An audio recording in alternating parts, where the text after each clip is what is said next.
گفتگو کر رہے ہیں۔ کم از کم اپنے ضمیر کو تو نہ بیچا کریں، حق کی آواز تو بلند کیا کریں، جھوٹ تو نہ بولا کریں۔ یہ آج اس حکومت کی حقیقت ہے۔ اسی سوچ کے خلاف، اس خرابی کے خلاف جو آج ملک میں 2018 کے الیکشن کے بعد آئی ہے، جو ہم بات کرتے ہیں ووٹ کو عزت دو، وہ یہی ہے کہ جب آپ ووٹ کو عزت نہیں دیں گے پھر عمران خان جیسے حکمران اس ملک میں نازل ہوں گے۔ یہ بدنصیبی ہے ملک کی۔ تو میں مریم نواز صاحبہ سے کہوں گا مزید گفتگو۔ بسم اللہ الرحمن الرحیم۔ جیسا کہ شاہد خاقان عباسی صاحب نے آپ کو بتایا کہ ہماری انٹرنل پارٹی میٹنگ ہوئی ہے، کل پی ڈی ایم کا اجلاس ہے سربراہان کا، اس کے سلسلے میں ہماری ایک مشاورتی اجلاس تھا جس کو چیئر نواز شریف صاحب نے لندن سے کیا۔ حمزہ شہباز شریف صاحب اور پنجاب میں جو ہمارے لاہور میں قائدین ہیں انہوں نے زوم پہ شرکت کی۔ تو اس میں ہمارا لانگ مارچ کے اوپر اور استعفوں کے اوپر اور دیگر جو ایشوز ہیں ان کے اوپر ہماری ڈبیٹ ہوئی، ڈسکس ہوا۔ اور احسن صاحب نے شاہد خاقان عباسی صاحب نے جو بات ابھی کی، مجھے نہیں پتا، ہم لوگ اندر میٹنگ میں تھے کہ ان کے وزراء نے کیا پریس کانفرنس کی ہے، لیکن بہت ہی بری بات ہے۔ ہم اپنی دور حکومت میں اور اس کے بعد ہم سنتے آئے کہ مسلم لیگ نون اداروں پہ حملہ آور ہو گئی، مسلم لیگ نون کو اداروں کا تحفظ کرنا چاہیے، مسلم لیگ نون اداروں پہ تنقید کرتی۔ تو مسلم لیگ نون کے خلاف تو کبھی یہ الزامات سے بات آگے نہیں بڑھ سکی، لیکن شاید آج پوری قوم کو سمجھ آ گئی ہوگی کہ اداروں پہ تنقید کرنا کیا ہوتا ہے اور اداروں پہ حملہ آور ہونا کیا ہوتا ہے۔ اور اگر ڈسکا میں یا نوشہرہ میں یا وزیر آباد میں یا سندھ میں یا بلوچستان میں یا کے پی کے اور شہروں میں اگر آپ کو ووٹ نہیں ملے تو اس میں الیکشن کمیشن کا کیا قصور ہے؟ وہ بدلہ آپ الیکشن کمیشن سے کیوں لے رہے ہیں؟ یہ بات ایک حقیقت ہے کہ آپ کی بدترین دھاندلی کے باوجود آپ کو ووٹ نہیں ملے، لوگوں نے آپ کو الیکشن آفٹر الیکشن آپ کو ریجیکٹ کیا ہے آپ کی دھاندلی کے باوجود۔ اور وہ جو ڈسکا میں ہوا اس میں پورا دن فائرنگ جس طرح ہوئی، خوف و ہراس پھیلایا گیا، وہ پورے پاکستان کی عوام نے اپنی ٹی وی سکرینز پہ دیکھا۔ اور جس طرح تھیلے اٹھا کے یہ لوگ بھاگے وہاں سے، اتنی بدترین دھاندلی تو شاید ڈکٹیٹرز کے ریفرینڈمز میں بھی نہیں دیکھی گئی۔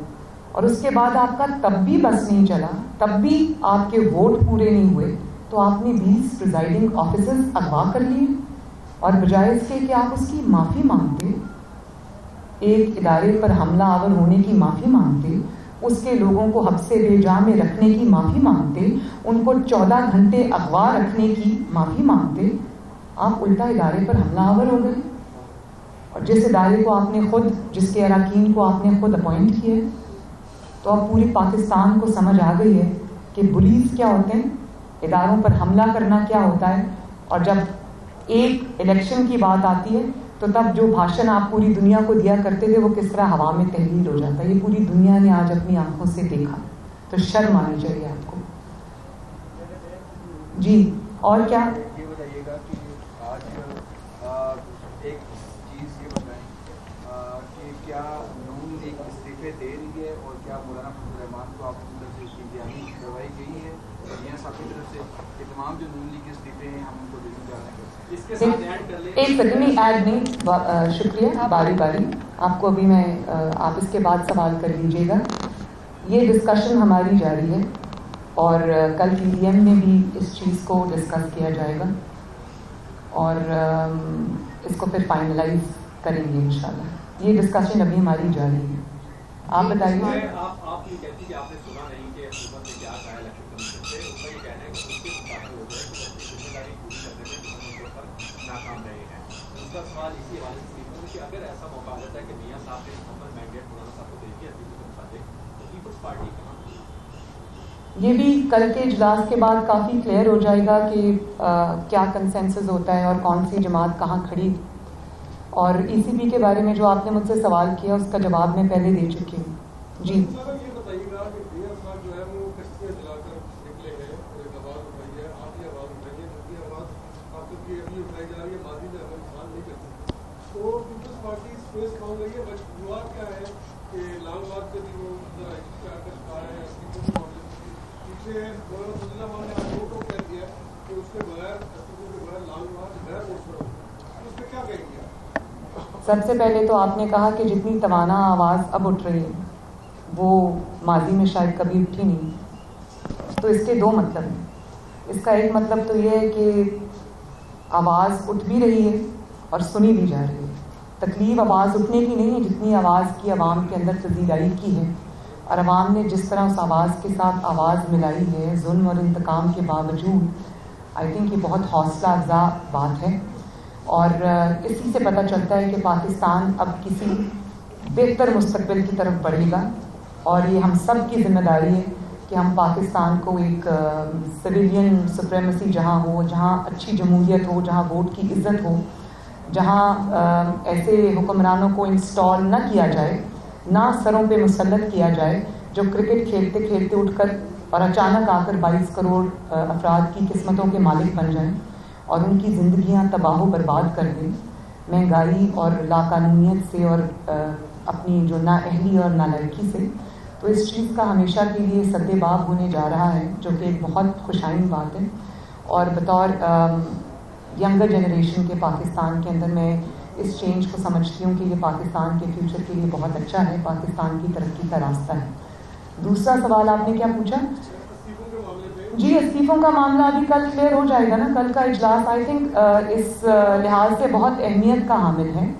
اور پی ڈی ایم 10 جماعتوں کا ایک اتحاد ہے, لیکن ہر جماعت کے اپنے کوئی پولیٹیکل ویوز ہیں, ان کی اپنی گراؤنڈ ریالٹیز ہیں, وہ ان کو دیکھ کے بات کرتے ہیں. لیکن اچھی بات ہے کہ ابھی ان سب کے باوجود پی ڈی ایم متحد ہے اور ایک لارجر ایجنڈا پہ متحد ہے. اور اس کے اندر جو ہے وہ جو نہیں مانتے اس وقت استعفے پہ ان کو منانے کی بھی پوری کوشش کریں گے. ہم نے بھی مانی ہے ان کو بھی عوام کے لارجر انٹرسٹ میں اس حکومت سے نجات کے لیے پورا آخری دھکا ضرور لگانا چاہیے. جہاں تک آپ نے آواز کی بات کی, تو میں نیب نے جو میرے خلاف اپلیکیشن دی ہے ہائی کورٹ میں, اس کی آج ہیئرنگ تھی. اس میں وہ اپلیکیشن ان اٹ سیلف ایک بہت مضحکہ خیز اپلیکیشن تھی, جس کے اندر نیب نے اپنے آپ کو جو آئینی اور قانونی نیب کی ذمہ داریاں تھیں اس سے ہٹ کے نیب نے وہ ذمہ داریاں اپنے آپ کو خود ہی سونپ لی. سنا تو یہ تھا کہ نیب جو ہے وہ اکاؤنٹیبلٹی کا ادارہ ہے, تو اکاؤنٹیبلٹی میں تو وہ صرف الزامات اور انتقام تک رہے.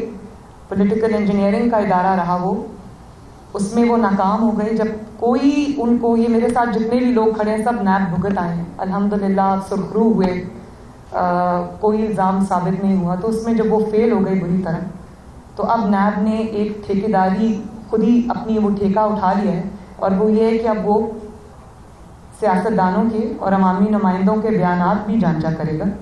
تو وہ یہ پلی لے کر کورٹ میں آج گئے کہ مریم نواز ضمانت کا غلط استعمال کر رہی اور وہ بیانات دے رہی ہیں, سیاسی بیانات اداروں کے بارے میں دے رہی ہیں. اس کے بارے میں صبح بات کر چکی ہوں, لیکن آج بڑی مضحکہ خیز ایک بات ہوئی.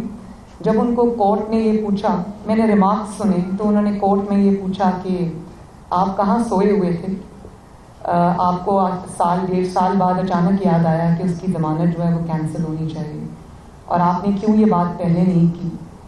تو انہوں نے کہا کہ وہ ان کی مصروفیات کے باعث ان کے جلسے جلوس ہو رہے تھے, سینٹ کے الیکشنز ہو رہے تھے. اور میں تو بڑی حیران ہوئی. میں اس لیے حیران ہوئی کہ میری والدہ جب بیمار تھیں اور اب نیب کی عدالت میں میں اور میرے والد روزانہ کی بنیاد پر پیش ہوتے تھے.